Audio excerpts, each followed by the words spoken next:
आणि आता बातमी आहे राष्ट्रवादी आमदार अपात्रते प्रकरणी। राष्ट्रवादी आमदार अपात्रता प्रकरणी आज सुनावणी होणार आहे। सुनावणी 31 जानेवारी पर्यंत पूर्ण करण्याचं आव्हान देण्यात आलंय। तर शिवसेना आमदार अपात्रता निकालाआधीच राष्ट्रवादीची सुनावणी होणार आहे। तर राष्ट्रवादी आमदार अपात्रता प्रकरणी आजपासून सुनावणी होणार आहे। सुनावणी 31 जानेवारी पर्यंत पूर्ण करण्याचं आव्हान देण्यात आलेलं आहे। तर शिवसेना आमदार अपात्रता निकालाआधीच राष्ट्रवादीची सुनावणी होतीये। तर शिवसेनेप्रमाणेच राष्ट्रवादीचेही 2 गट पडलेले आहेत। आता सुप्रिया गट आणि दादा गट। त्यानंतर आता राष्ट्रवादी कुणाची यामध्ये संघर्ष सुरू आहे या दोन्ही गटात। तर राष्ट्रवादी आमदार अपात्रता प्रकरणी आज सुनावणीला सुरुवात होतीये।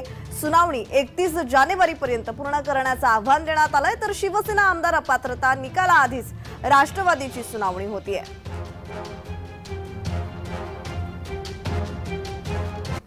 आपल्या सर्वांना माहिती आहे की अपात्रतेच्या याचिका विधिमंडळातील अध्यक्षांच्या कार्यालयात दाखल केल्या गेल्या आहेत। या संदर्भात जी सुनावणीची प्रक्रिया चालू करायची आहे ती उद्यापासून चालू होत आहे।